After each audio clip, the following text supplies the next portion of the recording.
County Dog Warden. Frankie, good morning to you. Proud Taj man, yeah. Proud Taj man.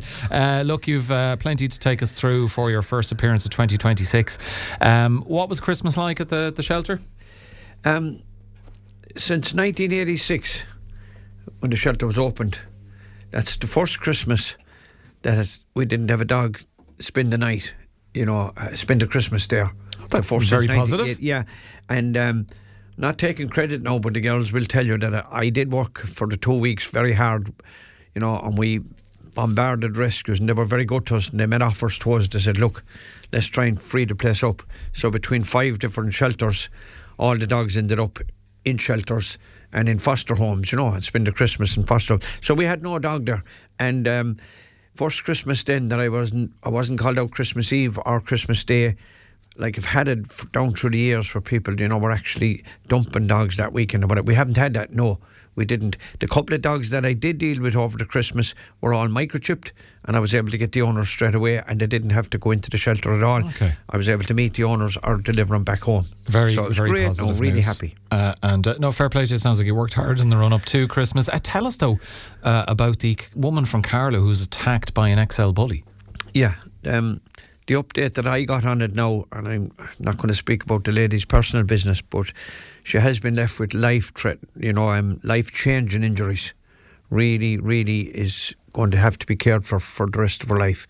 She won't be able to be, self-sufficient and whatever. So the reason I'm speaking about it is there are still people out there that have these XL bullies. They're entitled under the law to have them if they have them registered.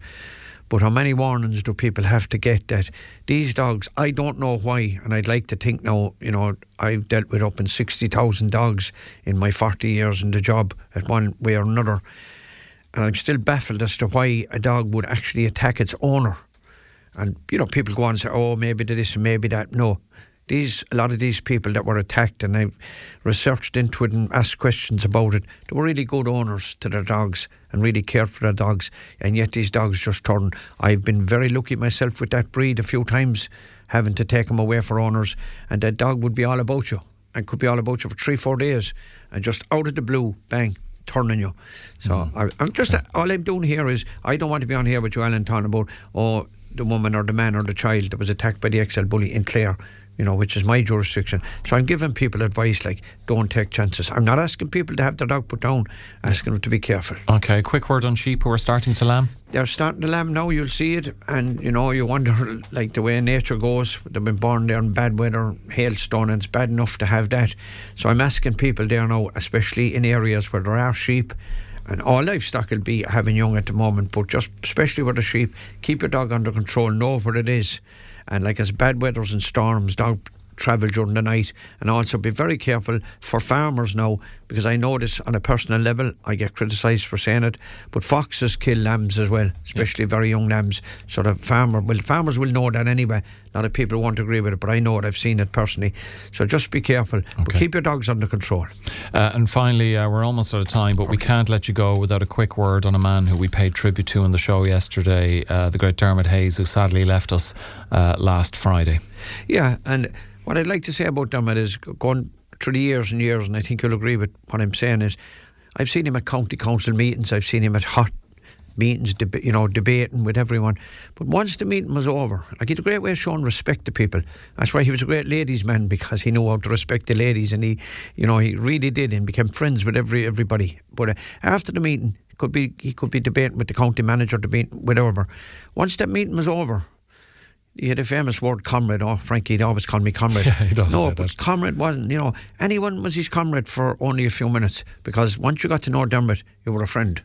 And all I can say in a tribute to him is that there's very few people leave the world and leave a mark on it, and a good mark, and Dermot did. And then, I know he had a hard life, but in later years, as he got older and he got married and whatever, the most wonderful wife and children, and you could see that, and when you talk to him and listen to him and look on his Facebook page, that they absolutely adored him, and he did them, and his whole family, I know them all grown up. So he's going to be missed, and I know you had a fantastic time yourself for him and Clare FM, but everyone out there, I said he was a friend to everyone, so I sympathise with the wonderful family, and he was very lucky to have them as they were to have him. Yeah, lovely tribute, Frankie. Just a lovely, decent fella, and we're definitely all going to miss him. Frankie, thank you very much for joining us for the first time in 2026.